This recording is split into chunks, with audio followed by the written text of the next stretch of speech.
Good morning, everybody. I'm Michelle, and this is Michelle's Garden Talk, episode 3. Just little hints and tips and where we're at. If you live in zone, what's it, 6A, I'm zone 6A. Uh, I happen to have had COVID twice in the last, since Thanksgiving, um, and an allergic reaction to some citrus I accidentally consumed. So I'm getting back in it. I am feeling great, by the way, just great. Um, you feel that bad, and you go to feeling great, and you just want to jump into the gardening. So cabin fever is really hitting me hard. I'm losing my patience and my focus, and I'm a little irritable. I just want to be outside already. That's not going to happen for just a little bit longer. Right now we are very overcast and wet. It rained for like 2 days. Um,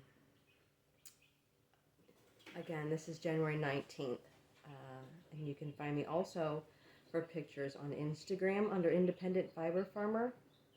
I also have another channel for my crafting that I do here on the farm, fiber-wise, all kinds of crafting, under Independent Fiber Farmer on YouTube. And this is Michelle's Garden Talk, like I said, episode 3. And I'm going to show you what I do to combat my cabin fever and to prepare just a little bit in my help. Okay. First thing, I went to Walmart because they're starting to get all their garden supplies in and stuff. And um, they had terracotta pots. They didn't have too many at my Walmart last year, but they had them this year. Excuse me. And they weren't that bad. Like $1.97 for this size here, which is it's a good size for flowers. You can even grow like a head of cabbage. I mean, it's good. So, and I got the saucers to go with them. But now, I just used the acrylic paint because these are primarily going to be used inside my greenhouse or under a porch overhang. I'm not really going to let it sit out in the elements. So I didn't seal them, and I've had them last for 5 years for the need repainting, and to be honest, you need to repaint every once in a while just to give you something to do. So it's not so bad. You can repaint any kind of scenery you want on there when it's done, and you still have a very viable flower pot. So I painted some flower pots. They don't have to be perfect; they're for me. um, just to give the yard a little, a little pep. Ooh, I better not slide those. That was probably pretty loud, huh? I redid this one. So yeah, painting flower pots is a good way. And they don't have to be terracotta. If you have metal or plastic and anything, feel free. I've seen people dress up like the gallon vegetable cans after they clean them, paint them up, and they surprisingly pretty good. Okay, hold this on so they don't fall. There's my polka dots. And even my daughter gets a little cabin fever, and I encourage gardening with the younger ones. It's hard in these stupid. I'm old school, so I have an opinion, and it's just my opinion on video games. I don't believe they educate or push the children, so that again is just my opinion. But I'm an outdoorsy kind of person, so my daughter, who is into video games, so like I said, I'm not a total hater, but she is, one of the ones she likes is Ark Survival Evolved. No, I have no idea what that is. Yes, I had to look it up. But she wanted to paint one too. So, she did. And so now we have to go find a flower. I'm thinking cactus. She's not that good at gardening yet. But she's trying. So she painted one up because she wanted to do two, and then we're going to go see if we can't find something like a cactus to put in it for her bedroom.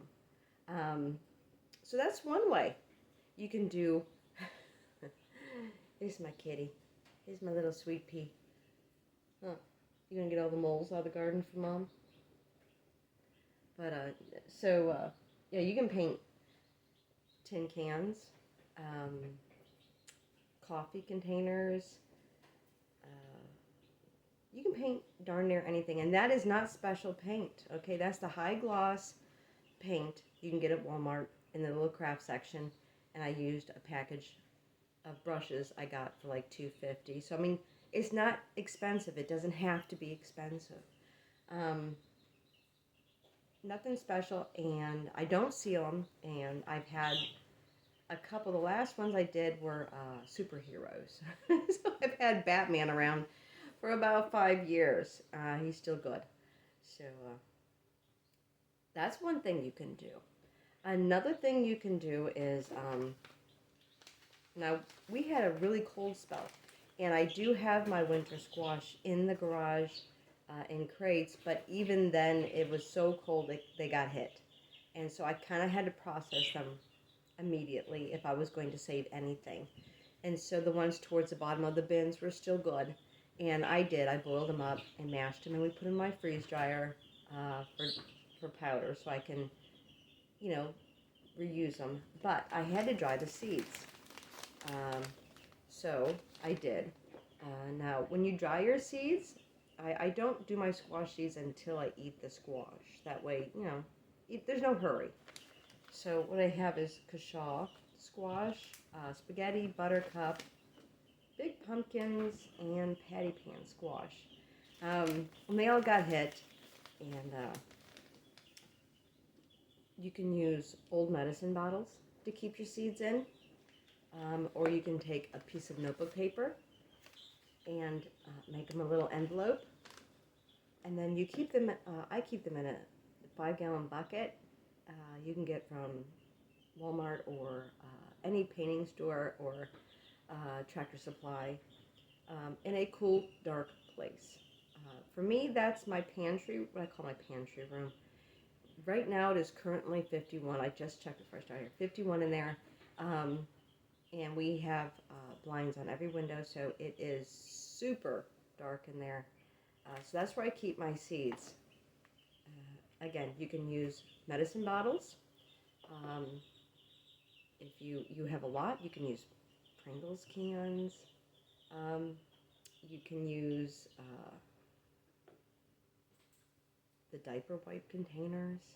I mean, any container that you can clean thoroughly and let dry, you can keep seeds in. The Tylenol containers, Aleve bottles, things like that. NyQuil bottles, anything you can reuse after you clean and sterilize them. You can keep seeds in. And I normally keep my seeds for about 2 or 3 years. I do have a survival seed stash, which is preserved for much longer, and they are in my freezer. Refrigerator. They are in my refrigerator in the back. So these will be used this coming year. Again, you can go through your other seeds. Now, where I live in 6A, you start out with your cooler plants and you work towards your hotter plants, and you can end with your cooler plants again if you're strategic about it. Like I'm going through my seeds right now, and I'm pulling out my broccoli, my cabbage, red cabbage, leeks, any carrots, anything that can tolerate the cold or grow better in the cold, like your Brussels sprouts. And those are the ones, and I have them. I gotta set them up. I'm drawing a map on what I want where in my garden, which is another way you can combat your cabin fever. Plan out your flower beds. Plan out your garden. Put it on paper. Have a plan, and that way you don't miss a step or skip one. So yeah, and I have a habit of having like a scatterbrain, I'm like, I should have started the Brussels sprouts a week ago, and it's they're going to be behind. So this week I will be sitting down. I've already started, uh, like I said, going through the seeds and stuff and planning out my garden. Like if you go bell peppers here, you don't want bell peppers there every year. So find out what goes there, what you can, it's called crop rotation, and you're going to want to learn that. Don't forget your flowers, like marigolds and geraniums and nasturtiums. They do ward off some wildlife and some pests, so don't forget your flowers. Ignatia, a purple coneflower. Um, if I'm mispronouncing anything, it's just the way it is. But yeah, don't forget those. Um, Another thing we have discovered, because it's not unbearably cold out there, but the ground is still quite hard. So we walked around the yard the other day, and we have a mini fruit orchard we have started in the backyard, which is about an acre. It's mini. There'll be dwarf trees, but um, just for for hobby. But we have 10 more acres we would like to permaculture into huge growing space. So there'll be more fruit trees. But the ones we have are under 5 years old, I believe. And so they're not that big. So we check on them. Now we did lose an apple tree last year for some reason. It just did good in spring and then a week later was completely dead. I'm not sure what was going on with that. So we had to replant that one. But um, most of them are about 3 years old now. And so, when we bought them, they were probably already a year old. So I'm thinking they're somewhere between 3 and 5 years old. Okay. Now I've started some Colorado blue spruce, some red maple trees, and white poplars. That's strictly for shade. Um, but and they're little. They're just little. If I plant them in the field right now, the deer will eat them, or the alpaca may eat them, or they may just walk on them, or we could forget they're there and accidentally mow them off. So, actually, we walked out there to check the fruit trees, see if they need additional pruning or anything, and we have discovered that those dreaded rabbits, wild rabbits, have been feasting on the bark of my fruit trees. I doubt the fig tree is going to come back at all. I will be highly surprised because they did the same thing last year, and it did recover, but hit 2 years in a row. They stripped all the bark off and nibbled it clean to the ground, and I'm hoping something survives. And yes, we are taking measures to try to prevent this from happening. The sneaky little suckers. So, one thing we like to do. Now we go to the Dollar General, where I get the flavored water liter bottles, and that's what I like to drink. But if you cut the top, I don't know if you can see this on a clear. Cut the top and the bottom of the bottle off. Okay. Let's see if I can't. No, can you? It's clear. Cut the top and the bottom, and then cut straight down the side. Okay. So what you have is a flat piece of plastic that likes to roll up. Okay. You put this around the base of your tree and let it curl in. It's still a pretty good diameter. So yeah, it'll fit the young trees, and you don't even need to tape it or anything because it stays curled. Kind of push it in the dirt just a little bit so it's not moving so much, or they can't, I know rabbits use their little nose and push it up and then eat some more, but this is just the right height for the young rabbits to kind of be deterred. They'll go to the next thing. Because there's so much out there, they won't spend a lot of time on one. If they can't get to it, they'll just go to something else. Okay, and you can also use your soda bottles, your water bottles, depending on the diameter of your tree trunk. Coffee cans. Now, you're not going to want to leave these on there for a long time, like about 6 months. And you're going to want to frequently check them if they're too tight. You don't want them to grow into the tree or be too close to the tree because, fungus and algae and proper ventilation will be stopped if they're too tight.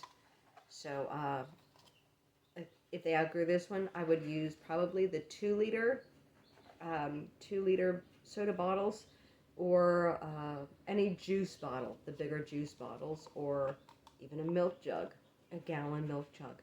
Anything, you just keep going up. And you can save them. Save them so you don't have to use it, and they're plastic. Don't put that in your landfills. It's bad enough we have to buy them, and that's what they're sold in. But years of use. This is a Lay's. Lay's chip container.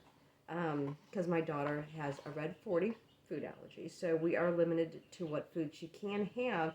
And Lay's Original is something she can pack in her lunches. Because unfortunately, most of the school lunches have red 40 in them, and she can't have that. So we pack her lunch. And yes, they come in plastic. I tend to find I buy the bags and then just use little containers in her lunch a lot. But every once in a while, we get these because I use them to store my seeds. I use them to, there's a top, and then you cut the bottom off. And you cut down the side. Okay? And you can put that around a tree. Now it doesn't seal that well like the bottles. So I mean, if you want to, you can put a piece of tape around it or a piece of twine and just tie it real loosely. You're just trying to deter the wildlife. You're not trying to choke your tree out or make it a permanent structure. Just snap it around the base and push down a little bit so it's not, banging around with the wind. And when you're done, just take them off and put this. And I store them in my garden shed for the next year. Something else you could be doing. Now we do have 3 maple trees, which it's not time to tap them yet. Predominantly when the days are over 40 and the nights are in the 20s is when I tap my maple trees up here. I don't know how this year is going to fare out because we are having some very yo-yo weather. But I do have 3 that I tap. So that's a little something I can do outside before we plant. I'm still collecting my manure from my rabbits, my chickens, and my alpacas, and I'm adding them to the beds. I'm still tossing my compost pile and collecting my eggshells and throwing my kitchen scraps into my compost pile and turning it. I'm adding more dirt. I'd ordered some perlite, vermiculite, and sand. And I'm adding that in because we have very clay-like soil. So we are adding a lot of stuff into our soil to help break that up. And we're doing raised flower beds, mostly because bending over to the ground is not good on my back. So we do a lot of raised garden beds, but that also helps with the weeds. We're also going to try to do some field cropping this year with some new instruments my husband may have acquired for Christmas that pull behind his ATV. I think he's just going to play in the field with them, and that's fine. Boys and their toys, but he will have fun with that. And hopefully we get some corn. I think that's what he's going to try. The big pumpkins took up a lot of space last year, so in the field they're going this year. So big pumpkins and corn and things of that. Most of the squash I think we're going to try out there too. But for the flower beds, I need to get some of those cattle panels. We're going to try to go vertical this year a little bit more for more growing space. That's what we're going to do. So yeah, I'll be making a video probably in another month. I'm thinking I can start some garden plants here at the beginning of March inside. We have a big bay window, and I just take one of my wool processing tables and line it with my starter trays, and I grow from there. I can't wait. Right now, if you can hear them, we are hatching out some baby chickens. So strategically placing your activities throughout the winter months is very important when you live up north. To fight off the cabin fever, fatigue, monotonous of it getting dark by 5. You can only watch so much TV. I mean, you can only crochet so much. Things get very boring. So right now we are hatching out baby chickens to increase our flock.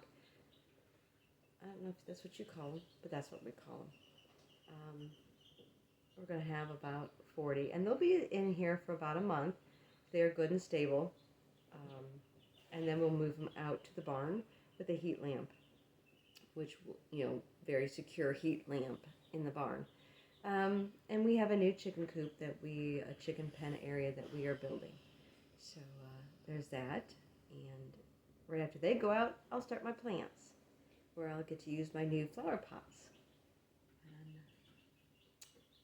Just the struggle's real. Cabin fever is real. This is Michelle.